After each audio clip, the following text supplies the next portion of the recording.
like to introduce our guest speaker this morning, Teijo Munnich. Teijo and I practiced here together from 1975 to 1985.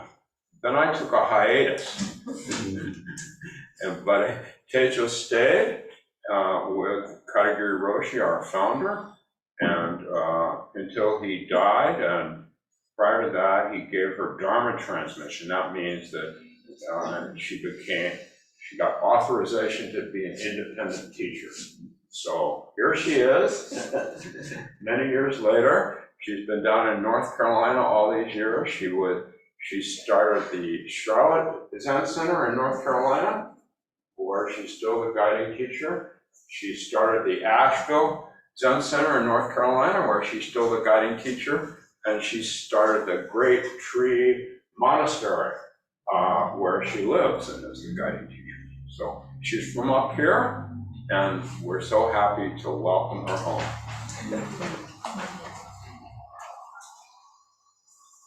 Did you chat or anything? So good morning.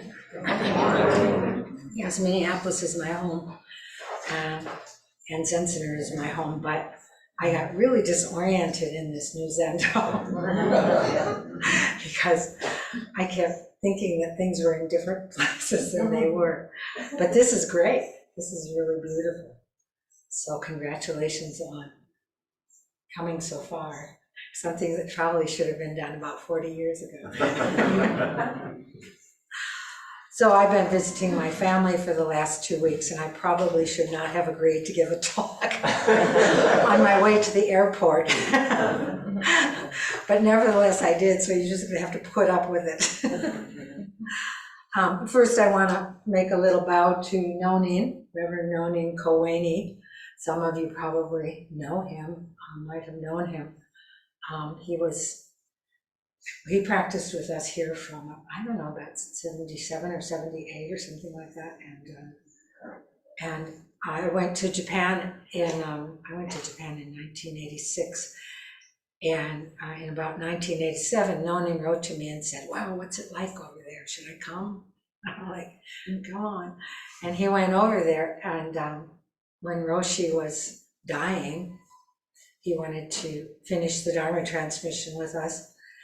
And I was instructed to call Nonin, and Nonin was way out in the mountains of Kyushu. And they didn't have a phone there. And so he could only get phone calls through this kind of bar or something in town, which was a long ways away. So I called and left him a message, and he called back. And I said, you have to, I said, you have to come, because Roshi wants you to come. He's giving Dharma transmission. He said, Nonin said, "I can't come now. I've just found out what a big ego I have."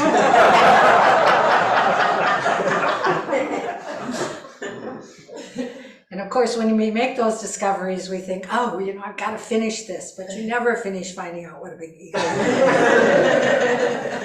So I said, don't worry, you can go back.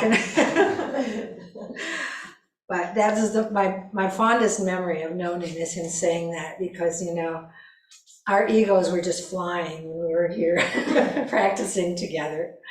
As probably some of you are familiar with, in Japan, they talk about Sangha, the practicing community, as the way that they wash potatoes in Japan. Have you heard this?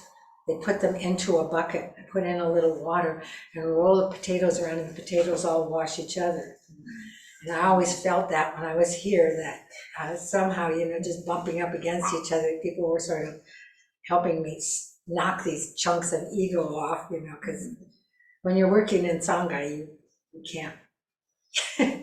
you can't hold on to that stuff so easily, that delusion. So people make you aware of your delusion pretty quickly when you're practicing together. So this morning, I guess I'm going to touch on a few things. We've been talking about what is Sangha at Great Tree Zen Temple. And by the way, I did not start the Charlotte group, and I did not mean to start the Zen Center of Asheville. I was just in the right place at the right time. And, but I did intend to start the Great Tree Zen Women's Temple, because when I was at Tassajara in 1983, I realized that somehow women were not feeling invited into the Zen world, and I couldn't figure out exactly why that was. And over time, I've come to realize that it's because we allow our insights to get lost in what is predominantly a very male culture. The Zen world is a very male culture. And wherever you go, even in the United States, a lot of women's insights get lost because they're not understood. And so they're either made fun of, which has happened to me a lot, or they're ignored, which has happened to me a lot. And what do I do with that? So that's my big question. Why am I allowing that? Why am I not saying, wait a minute, this is important? Or why am I not recognizing my own insights and giving myself over to a different kind of energy? So that was the origin of the Great Tree Zen Women's Temple in 1983, but it took me quite a while to actually feel like I was ready to do it. And then I only started it, which was like year 2000 or something like that, because I realized that if I was laying on my deathbed and I didn't try, that I would have a hard time dying. So we finally found a place about 17 years ago. Yeah, this is our 17th anniversary in 2005, and it's a residential center where everyone is welcome to come for sessions and for various activities, but it's residential for women only, because I want to try and bring up and strengthen those insights that women have that we're not articulating as well as we should be. I went to Catholic girls' schools, so I know what it's like to have your insights understood and you can move to the next level with them. So when I didn't start the Zen Center of Asheville, it started because I was in Asheville and people kept saying, oh, can we have a Dogen study group? Can we have Zazen? Can we have Sesshin? And pretty soon it just started. And but it was predominantly men. So when I said, okay, it's time for me to start the women's temple that I've been talking about since 1983, and Shokin and Karen Suna and people were trying to, when are you going to do this, Teijo? So I said, okay, it's time for me to start. And we had to go through a year of mediation with the guys because they couldn't understand why I wanted to start a women's center when all my students were men. And I was like,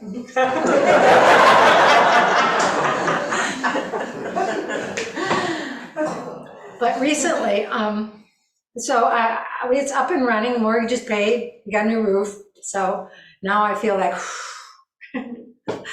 but I'm going to be 76 at the end of this month. And it's starting to occur to me, my mother died a few years ago at the age of 97. It started to occur to me that I'm getting old. Not in my head, but my body. And so I wear out more easily, et cetera, et cetera. And so I started thinking, well, maybe I need to back away from this a little bit. Because at the end of a sesshin, we have 7 sesshins a year. And at the end of every sesshin, I collapse for like 2 or 3 days. And which didn't used to happen to me. So a couple of years ago, before COVID, that's before COVID and after, and now, one of my friends from San Francisco Zen Center I was at Tassajara with was in Asheville teaching a yoga class because she's a yoga teacher in style of Iyengar, and she talked about these 4 stages of life that Iyengar talks about, but Vikas Iyengar is an Indian yoga teacher. And the first one, of course, is our youth, childhood and our teenagehood, and I say all the way up to when we actually start to support ourselves. And then the second stage is what he calls our professional or family life. And since I don't have a family, I just consider my family everybody that I Sangha and everybody that I associate with. So our kind of our professional life, when we take care of ourselves and earn our own living and things. And then the third stage is the stage of letting go of what we've created. And then the last stage, of course, is active dying or something like that. But what I was thinking about as I was thinking about aging was I was just thinking about, oh, now I'm getting old. Now I have to start thinking about death. But when I heard this, I thought, wait a minute. There's a transition. There's a transition. I'm going through a transition. And that just slowed me down.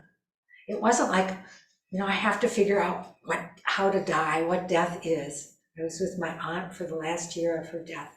So I thought a lot about what is death. I was with Katagiri Roshi when he was dying. I wasn't there when he actually died, but I was in the building, asleep. But, so I've been processing this. I know that I'm afraid of death. I know that because when I was in the monastery in Japan, some of the monks, Western monks used to say, you should sit in the cemetery. You should go out at night and sit in the cemetery. It's the best practice. So during a couple of sessions, I got on my cushions after the last zazen, headed up to the what did I say? The cemetery, Ohaka, Japanese. Headed up to the Ohaka, and I get to the bottom of the steps. Couldn't go. Finally, I realized I'm afraid of death. And when I realized that, I thought, I'll deal with that later. And then Katagiri Roshi was dying about the time I came back. He was when he got sick, and about a year and a half after I got back from Japan, he physically died. So at that, I remember when we were in the hospital, we were realizing, Tomoe-san and I were trying to make the decision about whether, because Roshi wasn't talking anymore, whether to put him into a hospice that was connected with the hospital, or whether to bring him home and have a hospice here. And she went and visited the hospice there, and she said, well, first of all, there was a long waiting list. And secondly, she didn't like it. She's not a good place for him to die. And she came back and she said, we're taking you home. And he smiled. But I freaked out. I didn't want to deal with death. And Tomoe-san totally picked up on it. She's very, very intuitive. And she said, Teijo, don't leave. And I burst into tears and I was like, I can't do this. But I said, okay, well, this is my opportunity.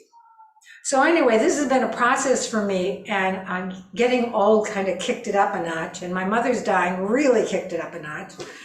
And I've been like, how do you die? What do you know? And of course, how do you know that you're dying, how to die until you're dying, right? I mean, I realize that, but there must be some way you can prepare. And the Tibetans say a couple ways. They say there's like 3 ways that you can prepare. One is zazen, or meditation, which I'm sure that's true. When I first started meditating, here at the Zen Center, one of the things I thought is, okay, I'm not going to rush into this too fast because I want to be able to do it for a long time, because I feel like it'll help me process things so that when I'm laying on my deathbed, I don't have to process all this stuff.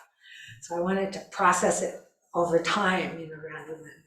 So that in that way, that's the way I think about how meditation helps us. Another way they say is, as you're going to sleep at night,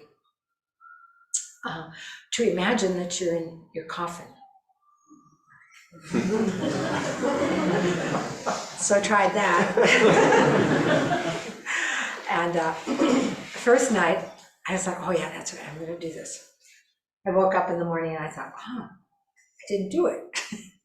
So then I thought, I'll try again. The next night I tried it. Same thing. Next morning, I didn't do it. What's going on? I got to try this. So the third night I tried it, I noticed that as soon as I put myself into my coffin, my mind went off to somewhere else. Okay, come back. And so this fear of death was so deep. It's so deep that, we don't want our minds to think about it. And it's easy, particularly in our society, to sort of distract it ourselves. So anyway, so I started thinking about this transition and what it was about, and I started actually even talking about it during sesshin, because, you know, I started to realize that this slowing down is something that we should be doing all the time, because we are always in transition. You know, the fact that life is always changing is not just a concept. It is actually always changing. And Dogen Zenji says that there are 6,400,099,480 moments in a day.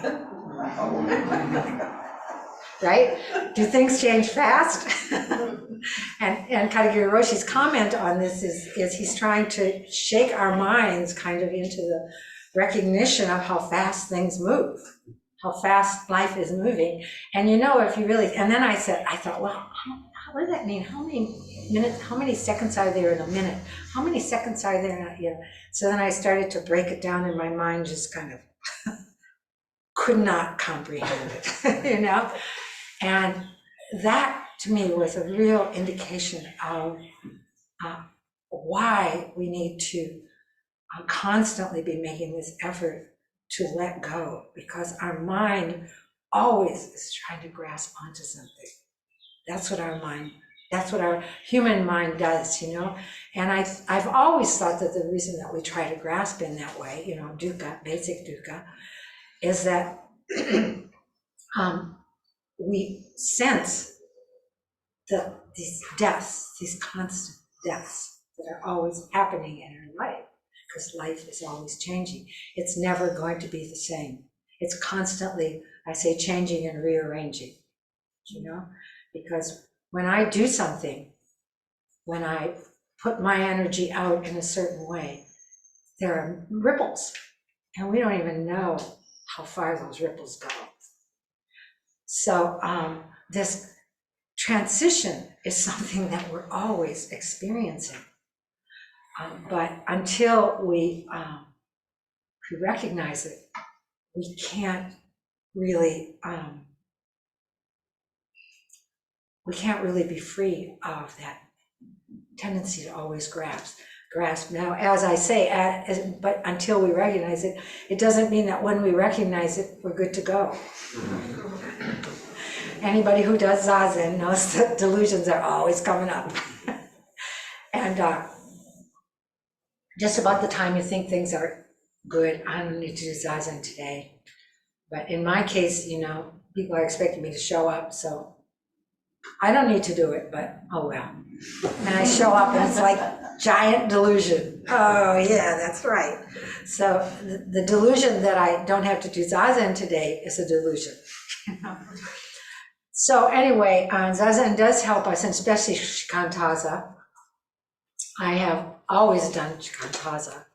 My teacher, when I got to the monastery in Japan, my teacher said, "What is your practice?" And I said, "What do you mean, what is my practice?" And he said, "Well, you know, there's 5 different kinds of practices." I'm like, "Oh, really? Well, what are they?" And he said, one is watching your breath, or no, one is Shikantaza, one is watching your breath. And then he got into things like koans and other things that I didn't understand. And so I said, "Oh, my practice is Shikantaza." And he said, "Why? Why? I said, "I don't know, that's what my teacher taught me." He said, "Well, what do you want to do while you're here?" And I said, "Shikantaza." He said, "Why?" And I'm like, "Because that's what I've already done." You know, why change now? So, and he tried to introduce me to koans at one point, because my teacher in Japan, Seke Harada Roshi,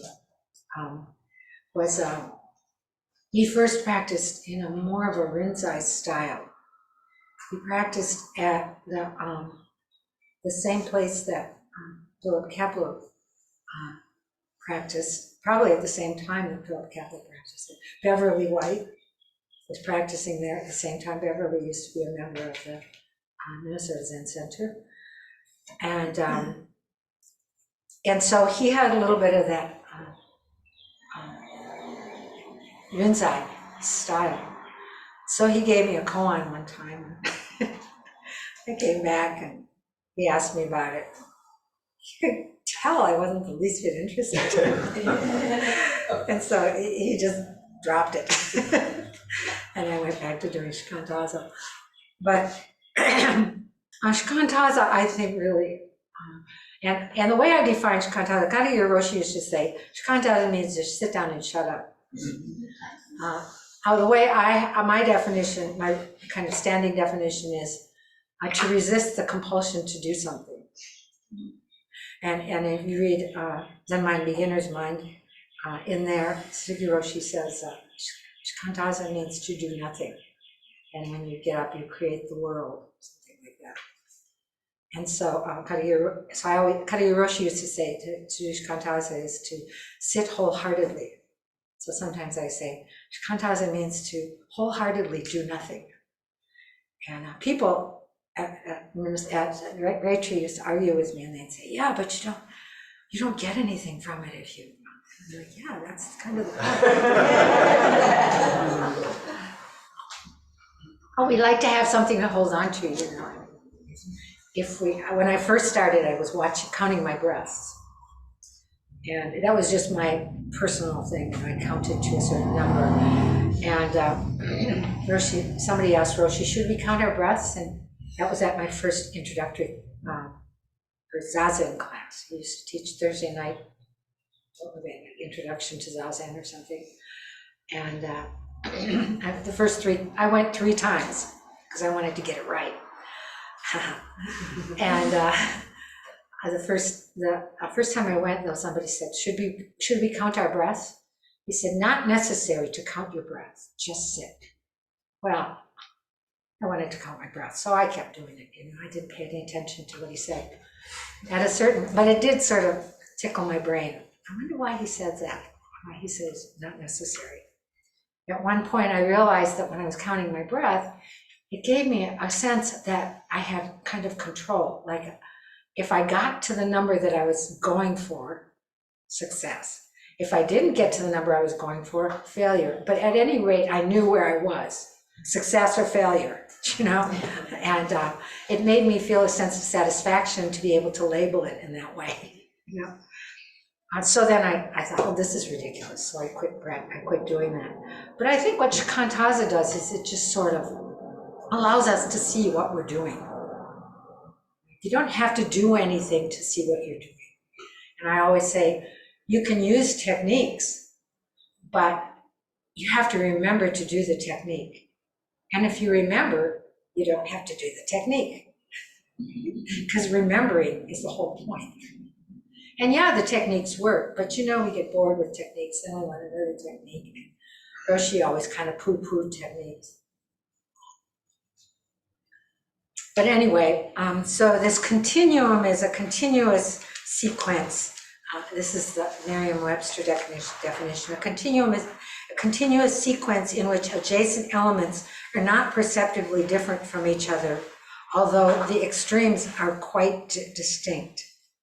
And another definition, a coherent whole characterized as a collection, sequence, or progression of elements varying by minute degrees.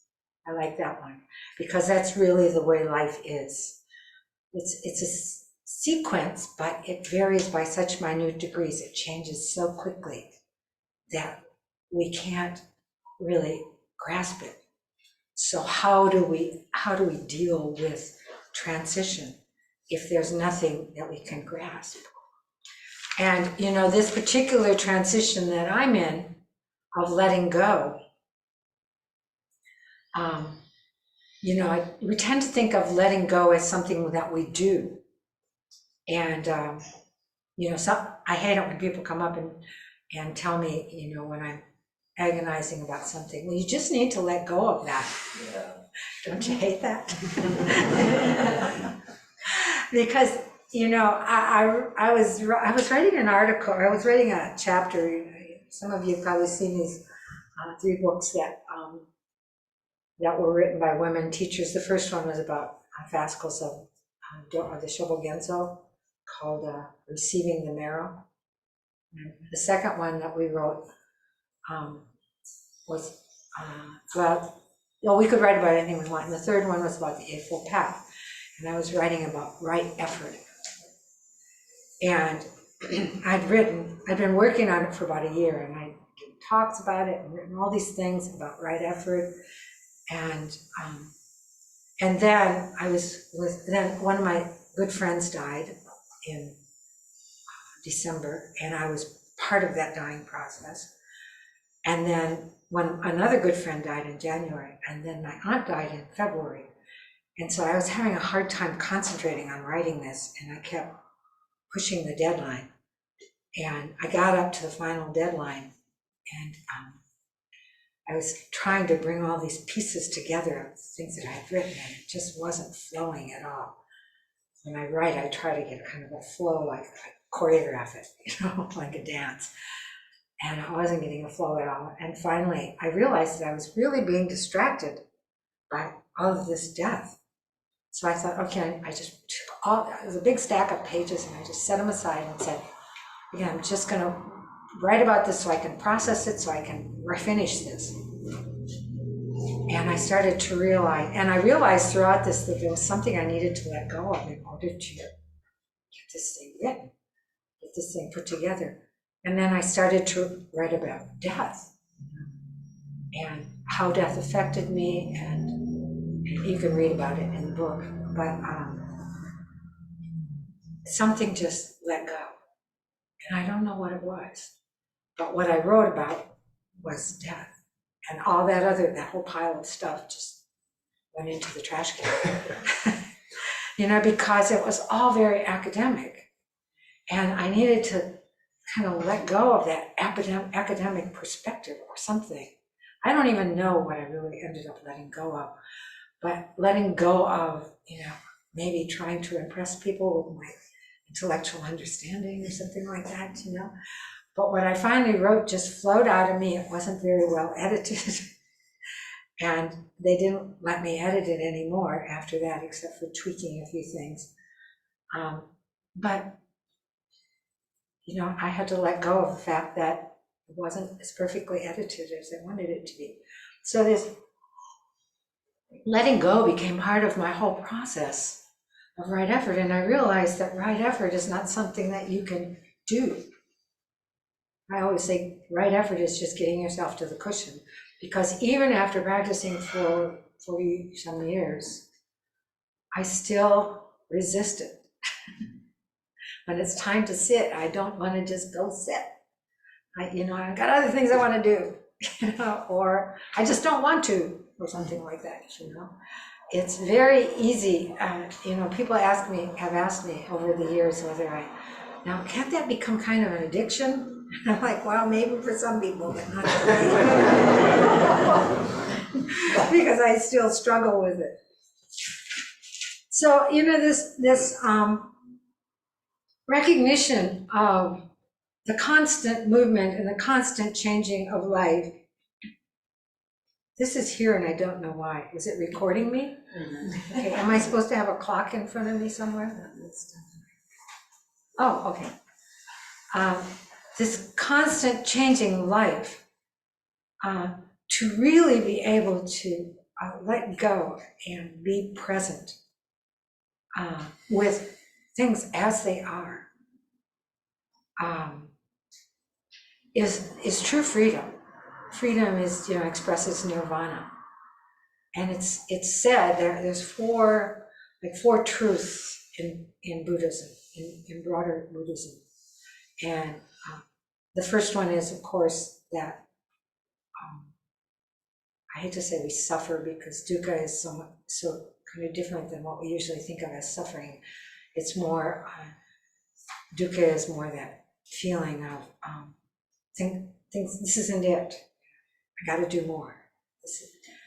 It's this feeling of kind of anxiousness and always kind of chasing after things, even in the spiritual world. So the first thing is this kind of suffering that we have because we think we're not enough.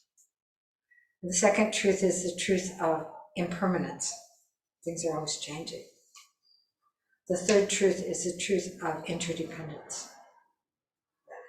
We are connected with all beings, and that everything, every time we breathe, we change things. We change all beings. We affect all beings, and all beings affect us.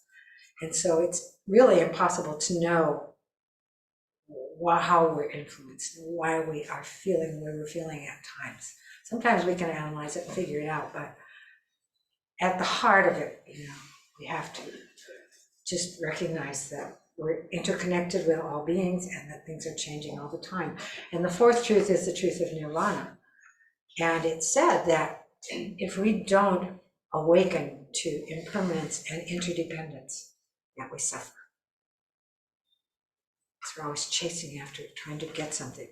If we awaken to impermanence and interdependence, we experience nirvana, which is freedom.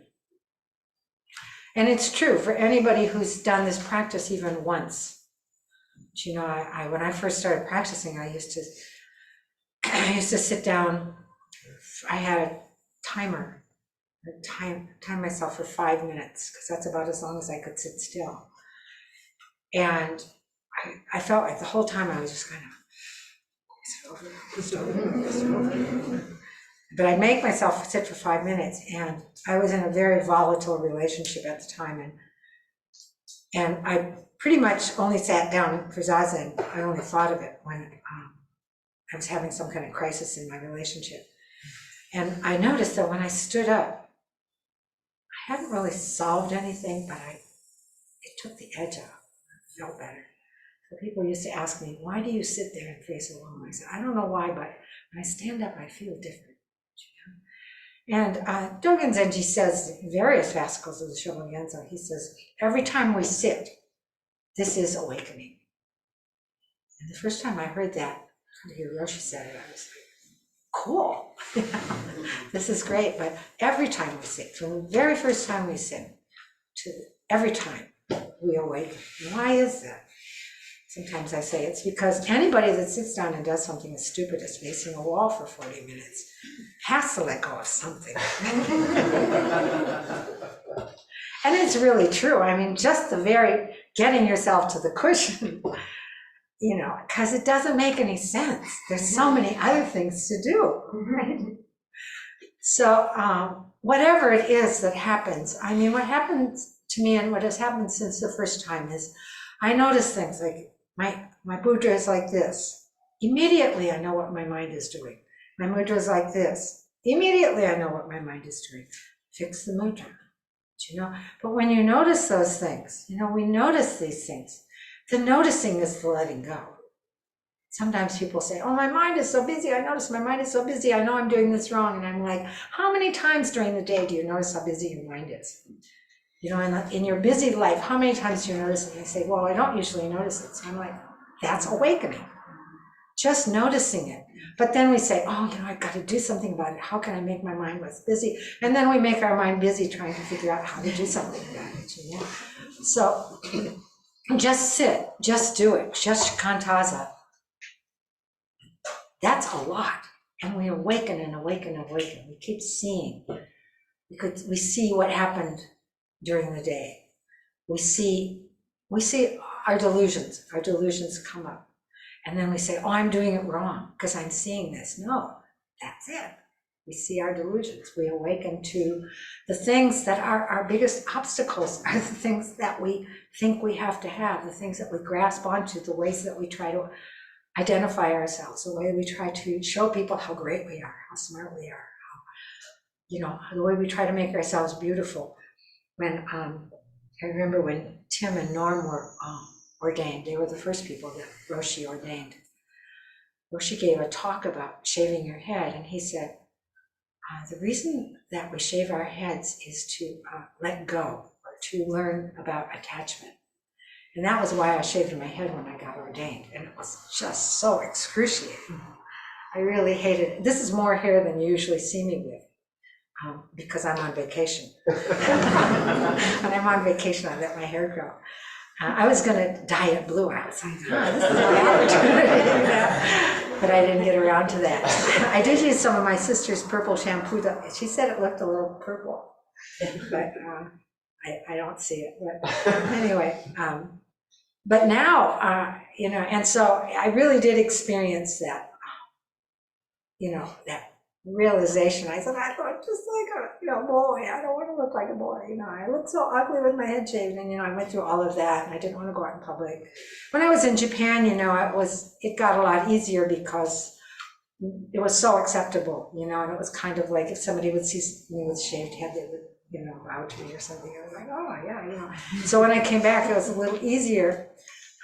But now, I'm attached to my shaved head because it's so much easier than getting haircuts and all that stuff. And I don't have very nice hair anyway, so. But this is just laziness. It's when I get lazy, I let my hair grow. But anyway, I don't know why I was talking about that. But this, how we identify ourselves, through our hairstyles even. And guys can identify themselves through shaved head. It's a little harder with women because it's not as acceptable, even though people do really believe that I'm going through chemotherapy, which is fine, because it gives them, they end up telling me about their chemotherapy then, and it gives them some way to talk about it. But if I wear a scarf, then they talk about their chemotherapy. If I don't, then they're kind of like, women shouldn't be walking around with their head shaved.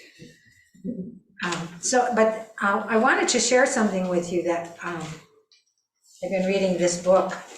My teacher, my Japanese teacher, Tassajara Roshi, was at Hosshinji, as I mentioned, I guess in the 50s or 60s. And it was a very popular teacher there, around Sokaku. And he was Rinzai. He was trying to combine Rinzai and Soto, I guess. Although I don't see how that can happen, because how can you do Shikantaza and do koan practice? It doesn't make sense to me. But anyway, there is a school of thinking that tries to do that. And but then my Seke Harada Roshi had a big kensho. This is the story that I learned, that I remember. And kensho is a Rinzai thing that, it's a big awakening. You awaken to the sound of the bell, or you become one with the sound of the bell or something. I had a couple of those experiences when I was in the monastery. But the problem with having those experiences of becoming what I became, I recognize, I don't know how to explain this, but I suddenly realized that I was the same as the shoji screen. The shoji screen is just these screens with grids on that they have. And I was sitting in front of the shoji screen thinking how boring it was to sit in front of the shoji screen. And then I gave myself over to it. All of a sudden I said, oh, we're the same thing. And then, then I tried to get that again. I tried to get that experience again, which is the problem with having big awakenings. But anyway, so he had this big kensho that was recognized by his teacher.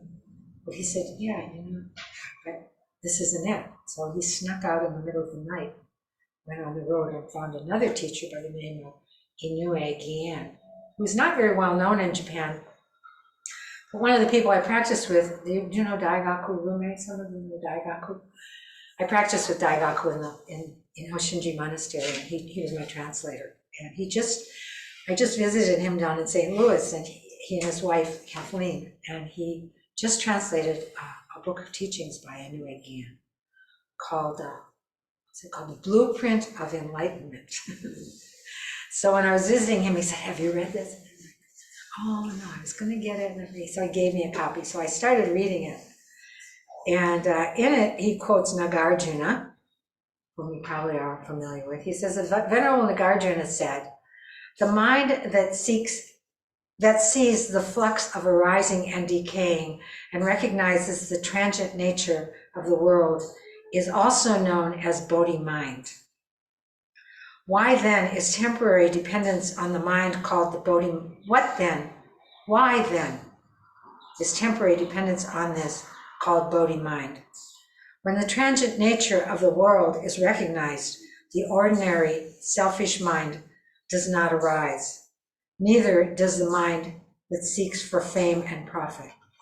So then he goes on to, again, goes on to talk about that he calls it, he's translating it as a selfish mind, but a mind that gets caught up. I think I just came up with this term yesterday. Daishin McCabe, who's down in Ames, Iowa, gave a talk on our Zoom, and he talked about how he was with his family, with his parents, and they got into some kind of old family drama, some kind of argument about something. And he was sitting there thinking, oh no, not this, and by getting upset about it, he realized he was engaging in it. And so then he realized they had just finished breakfast, he should wash his plate. He got up and washed his plate. And so to me, that kind of clearly shows this distinction between this mind that gets caught up in the drama of life, or this mind that thinks we have to prove ourselves, or thinks we have to be something, or thinks that we can label ourselves, or we have this degree or that degree, and the mind that is actually able to notice when we do that and take a deep breath. I have the young people, I'm really into family meditation, so the young people at Zen Center we had a big group of them that are now in their teens and 20-somethings, and they got me interested in the Plum Village app. Maybe some of you have it. There's a mindfulness bell on the Plum Village app, and you can set it. And if you've ever been to Plum Village, when the bell rings on the clock, everybody stops.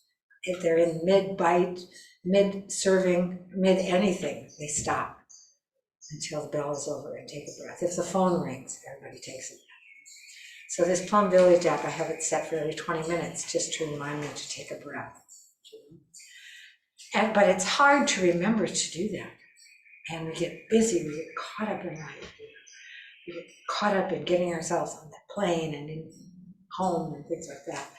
And we forget to breathe. We get caught up in the drama of our families. When I first started doing Zazen, at the Zen Center in 1975, my brother was running for mayor. Well, he wasn't running. He was trying to get the Democratic endorsement. And I was so, I don't know, I had been involved in the political world since I was a kid, and I just didn't want to have anything to do with it. He was trying to get me to come to these rallies and stuff like that.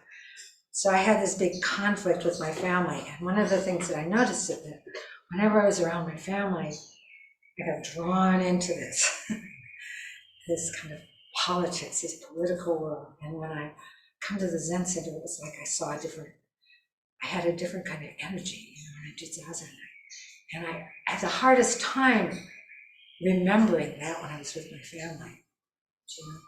And so that's one of our biggest challenges, and one of the things that he was talking about yesterday. He was talking about from a Confucian point of view, that to recognize that our family is where we have to start when we're talking about learning to live in peace and harmony, which is the purpose of this practice. If you've made a rakusu, you have a kagami, right? And it's a rice field. And this rice field represents peace and harmony, because in a rice field, all beings live in peace and harmony. It's a harmonious environment. And so that reminds us that this is the purpose of our practice. So he was saying we have to start with our family. And that comes from Confucianism. And I was thinking at first, well, yeah, that's a real Confucian, that's a real Chinese thing. I mean, everything is about filial piety and all this. But then I started to think about it, and I thought, yeah, it is where we have to start, because it's our karmic path, right? So this letting go, what he's saying here is his Bodhi mind is not only the way-seeking mind that causes us to seek, but it's also, it's also what causes us to continue to seek, and it's also the mind that lets go. It's the mind that, through our effort, just lets go of all those things. We see our delusions. When we see our delusions, already we're starting to let go. Doesn't mean they won't come back, but they don't have quite as much of a hold on us. You know, ego, when you recognize how ego, how we create ego by defining ourselves, and by we've been creating ego since we were young. When we start to recognize those ways that we think about ourselves and realize that, hey, I don't have to be this way. This is just something that I created. I created this ego. Then ego is not, you know, ego is of course helpful in us because it helps us kind of keep seeking. Desire helps us keep seeking, but it doesn't, if ego is dominating so that we don't even notice it. That's, you know, that's that kind of what's called self-centeredness. We see things according to our perspective. But dropping that perspective, it's so amazing that you can sit down and face a wall and actually watch your own movie. We used to say that here. Zazen was watching your own movie. But, you know, see how we define ourselves, how we define life, how we see life according to a certain perspective, and just drop it and look again. You know, coming back to the present moment that's what it is. You know, and Shikantaza puts us into our sadness, it puts us into our happiness. But I can't tell you how often people come up to me in the grocery store and say, "Oh, Teijo, I haven't been coming to Zazen because I've just been so agitated and I wouldn't be able to sit still." And I'm like, this is a great opportunity. You know, I don't usually say it in the grocery store, but I often think this is a great opportunity to really see what that sadness is. When we sit with sadness and we say, "Oh, you know, I can't sit still," or when we sit with agitation and think, "Oh, you know, I'm bothering everybody around me," we get to the bottom of that when we stay there anyway. You know?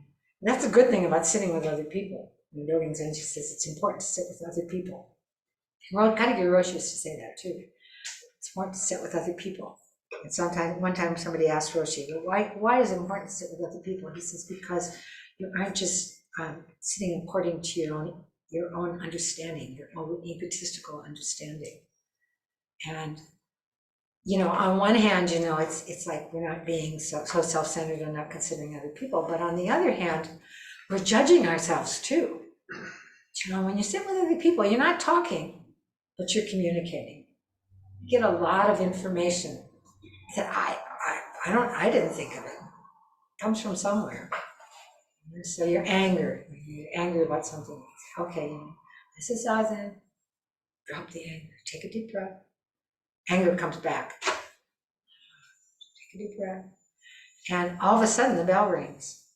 And you're not in the midst of your anger anymore. So you start to notice this anger come and go. You can let go of it. And it comes back. Let go of it. It comes back. Each time that anger has less of a hold on us. And sometimes some kind of insight will come in the midst of just sitting. Not trying to figure out why did I was right. Or was I right or was this person right? Or justifying, you know, all that stuff you do when you get angry. Just be with it and you get some insight. What triggered that anger? Kind of thing.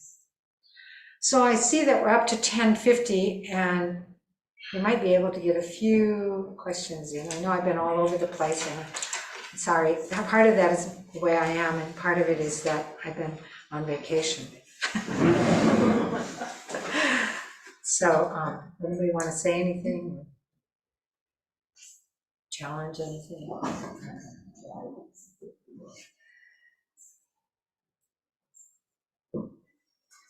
Teijo? Yes. I was wondering if you could introduce your friend. Oh, this is Stella. Some of you can't see Stella. She's a sitter, as you can see. She has her own cushion at Zen Center. You wanna say hello to the people on the? Can you see her? This is Stella. I did not ask for a Chihuahua. I did not want a Chihuahua. But she's a great dog. And she loves Zazen. Sometimes she goes into the meditation hall even when I'm not there. Okay, down. So one of the reasons I asked about that is because I have dogs. I have a dog. I love my dog. But I find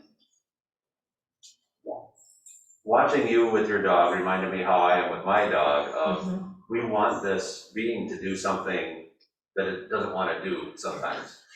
You know, she wants to walk over the floor and you called her back. Well, my dog wouldn't listen to that, and I would get all upset about it. And I think, oh, my dog makes me so not Zen, right?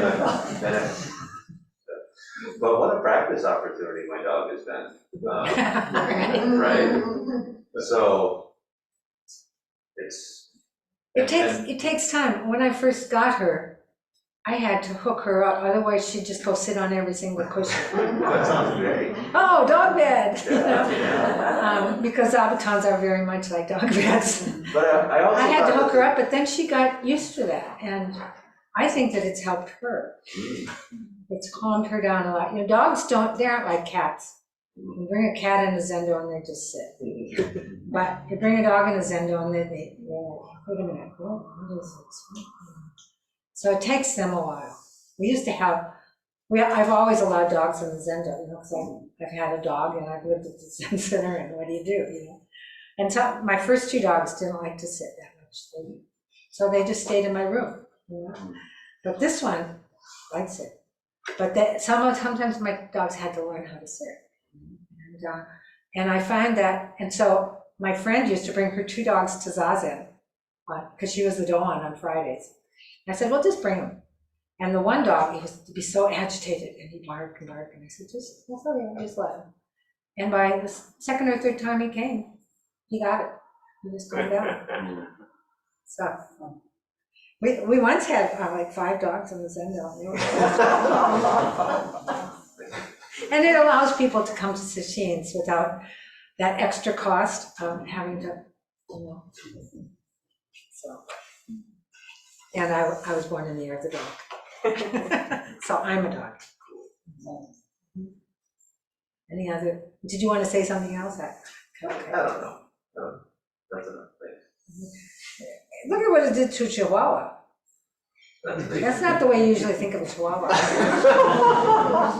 She's 10. Sweet. Yeah, I'm talking about you. Any others? Yes. Thank you so much for being here and sharing your insights today, and especially around, well, I really appreciated your insights around women and their voices in Zen. I also feel that's really important, and as well as the transitions as women that we go through in our stages of life, and that led so many opportunities to watch the letting go, right?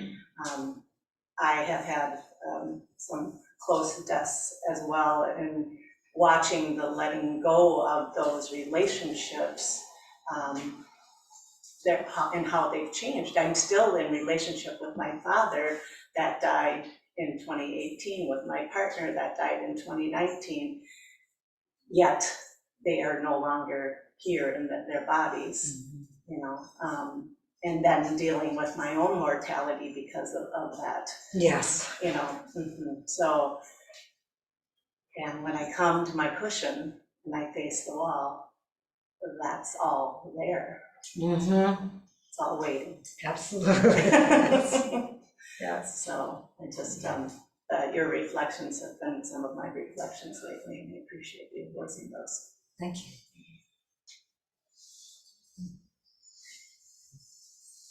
I think we've got about